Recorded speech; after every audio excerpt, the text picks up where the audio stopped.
Emmanuel Ducrot du journal L'Opinion. Une commission d'enquête parlementaire essaie depuis l'automne de comprendre les raisons de la perte de souveraineté et d'indépendance énergétique de la France. Alors on y parle évidemment beaucoup de nucléaire. Notre système nous garantissait il y a quelques années encore une électricité fiable, abondante et peu chère. Il semble que tout s'est désagrégé. Travaux remarquables que ceux de cette commission présidée par le député LR de la circonscription de Fessenheim, Raphaël Schellenberger. La commission pose des questions simples à ceux qui ont tenu les destinées énergétiques de la France depuis 25 ans. Réponse souvent édifiante. Les citoyens de ce pays doivent aller écouter ces auditions. Elles sont disponibles en ligne. Faites-nous gagner un peu de temps. Que révèle cette commission d'enquête, Emmanuel ? Un effarant cocktail d'ignorance, de je m'en foutisme, de cynisme, de lâcheté, de paresse, de militantisme, de manichéisme, de naïveté, de démagogie qui a décidé de notre politique énergétique. Ça fait beaucoup, hein.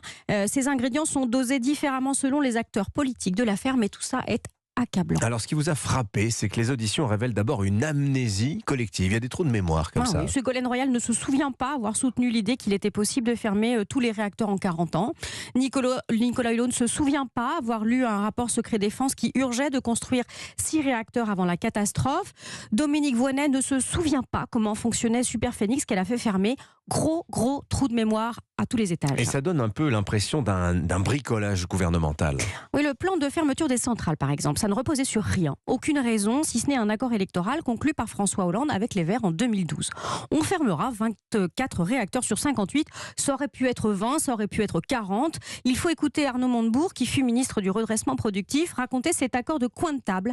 Rien, absolument rien, n'avait été prévu ou étudié. Alors, il fut décidé aussi, toujours sous François Hollande, de limiter à 50% la part du nucléaire dans notre mix électrique. Qu'est-ce qu'on apprend dans les auditions de la commission d'enquête à ce sujet ? C'est totalement fantasque.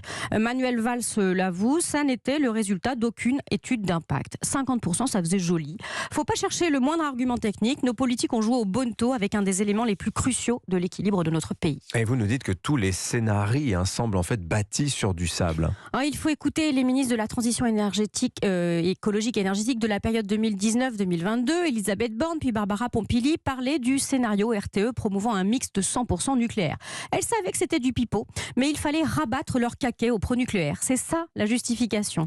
L'intérêt national sacrifié pour un nananaire de cours de récré. Oui, c'était le mix 100%, renouvelable. Oui, pardon, renouvelable. Voilà. La fermeture de Fessenheim aussi, il en est question ? Pareil. Après nous avoir bien répété que c'était une question de sécurité, Elisabeth Borne avoue aujourd'hui qu'en fait EDF n'a pas proposé d'autres centrales à fermer. Je traduis, ça aurait pu être n'importe laquelle, fallait faire un exemple. Après moi, le déluge. Donc pas un pour rattraper l'autre finalement. Ils sont bien quelques-uns, des spécialistes, des ingénieurs qui ont alerté sur le délire du saccage, comme Hervé Macheneau, ex-directeur exécutif d'EDF. On leur a ri au nez. Pensez donc, un spécialiste, ça rime forcément avec lobbyiste.